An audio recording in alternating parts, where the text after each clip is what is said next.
We've talked about pH calculations. Okay, we talked about pH calculations and how to go from pH to POH to hydrogen ion to hydroxide ion. Now, today we are going to deal with something that we call titrations.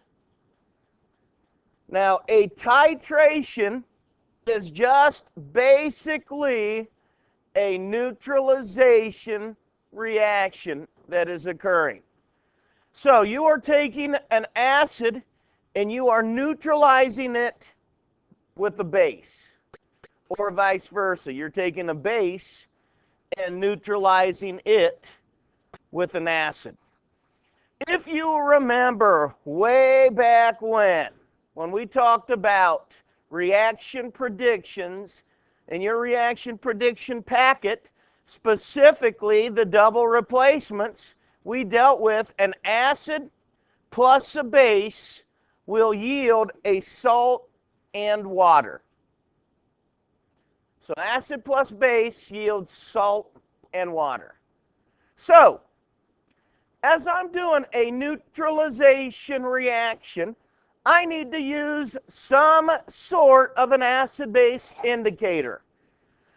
The one that we most commonly use is something that's called phenolphthalein, right there in the red. Big, long word, phenolphthalein. Now, phenolphthalein is a great acid-base indicator because you can see right here, phenolphthalein, when it is clear, is signifying that you have an acid. Okay? When it is pink, it is signifying that you do not have an acid. So it can tell you whether you have an acid or not. So if you want to say, because I mean the pH, I'd have to look it up, but I think it's somewhere the range right around 8 something, okay, that phenolphthalein will turn pink. Let me see if I can find that real quick here in my notes. But I'm thinking the range is somewhere right around 8-ish that phenolphthalein turns. All right, here we go. Phenolphthalein. Yeah, around 8-ish, 9-ish in there. So basically what we say is that when we get this right there, when we get that, that is what we call the end point. That means that if I had an acid and I'm adding base to it, I'm looking for that just light pinkish color. Okay, because at that point, that is when I have my neutralization. That is when that acid is neutralized by the base. Okay, so here's a base with phenolphthalein. Here's an acid with phenolphthalein. And the middle one there is right very close to neutralization, the end point. Now, when we're dealing with titration problems, here is the main reaction that we need. MAVA MRB is equal to MBVB MRA. Now, what does all of this gobbledygook stand for? MA. MA is the molarity of the acid. VA is the volume of the acid. Now, the new one is the MRB. MRB stands for the molar ratio of the base. MB is the molarity of the base. VB is the volume of the base. MRA is the molar ratio of the acid.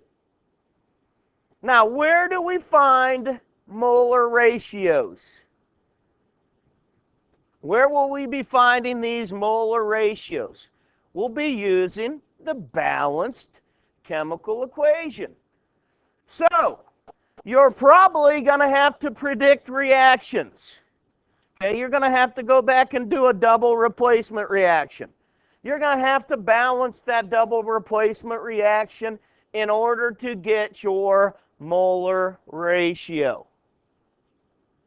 All right, in order to get your molar ratio, you're going to need that balanced chemical equation. So, we are going to work a couple of these. Go ahead and write this down, and then we will work this first example of a titration. The question states, if it takes 54 milliliters of a 0.10 molar NaOH solution to neutralize 125 milliliters of hydrochloric acid solution, what is the concentration of hydrochloric acid? Okay. Now, I didn't say this before. I didn't tell you this, but just so our volumes are consistent, it doesn't matter whether we have milliliters. It doesn't matter whether we have liters. Okay?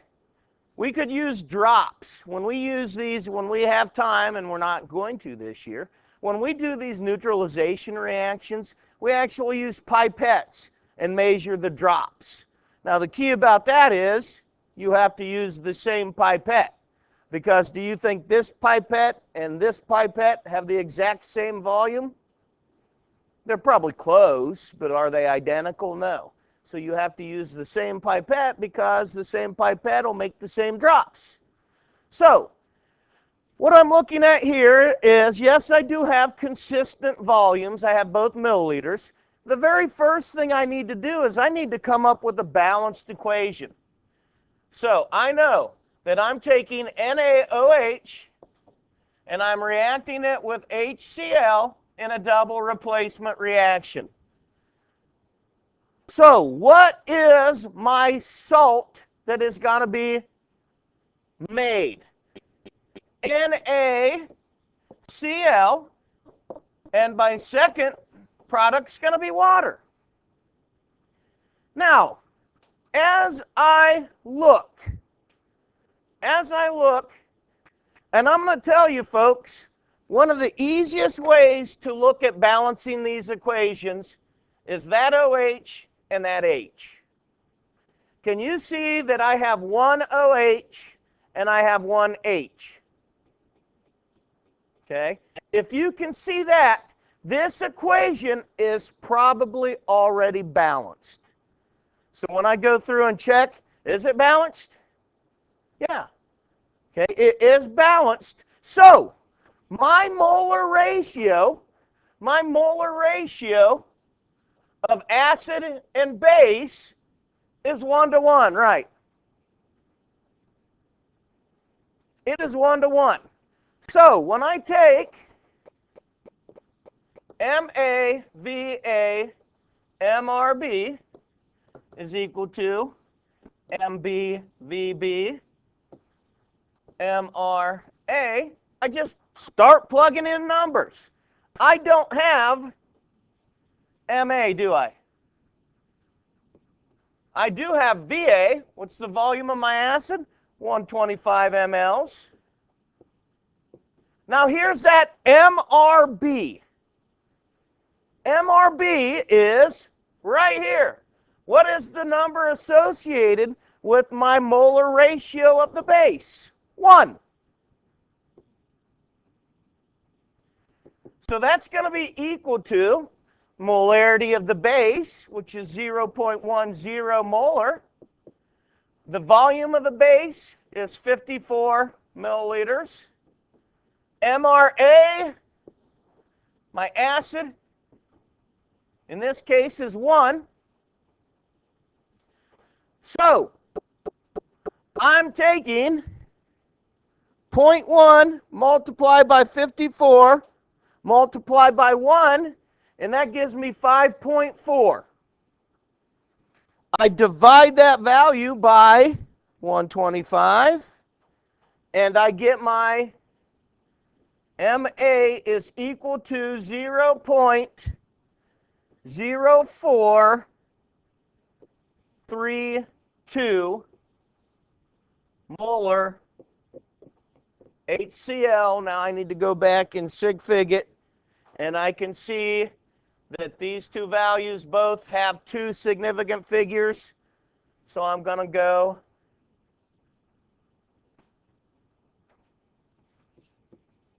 0.043 molar.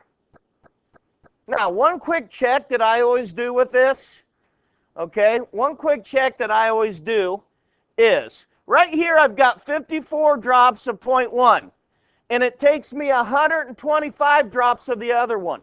So for them to be equal, that concentration is going to be lower because I have a lot more drops of it, right? So that's just a quick check where you can predict and say, okay, I have 125 milliliters of the acid, and I only have 54 of the base. Here is my second example. Go ahead and copy that down, and we will work it. This problem states that if it takes 50 milliliters of a 0.5 molar potassium hydroxide solution to completely neutralize 125 milliliters of sulfuric acid solution, what is the concentration of the sulfuric acid solution? Once again, my starting point is going to be to find my balanced chemical equation. What is my salt that will be formed? Potassium sulfate and water. So there's my skeleton equation. And as I told you before, give it a peek right here of hydroxides to hydrogens. What is it there? Are they equal? No, they are not. So I'm telling you right now that you're going to need a 2 there, because I need 2 hydroxides to 2 hydrogens. So this helps you balance out that equation. When I put that 2 there, I'm going to have to put a 2 here. So now everything should be balanced out. Now, bringing it back to my equation, MAVA MRB is equal to MBVB MRA. As I'm plugging in, I am trying to find MA.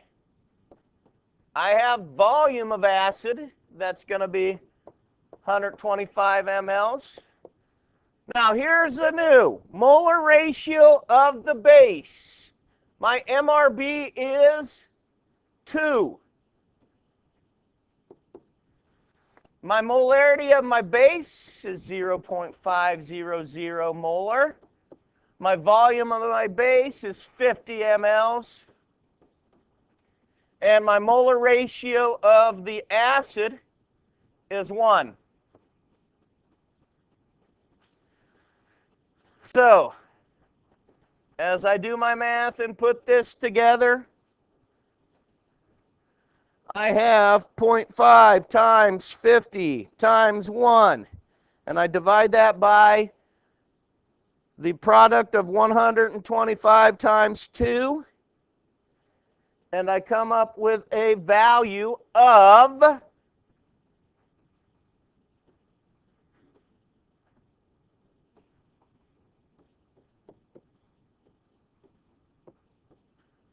0.1 molar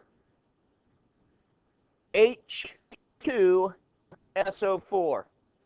And I only have 1 sig fig because that 50 up there, this 50 right here is only 1 sig fig. So my concentration is going to be 0.1 molar sulfuric acid. Questions on that? Now, what I would like for you to do is work this question right here. You work this example. If you get stuck, I'll be walking around. You work this example on your own. When you get your answer, raise your hand, and I'll be around to check it to see if you got it right.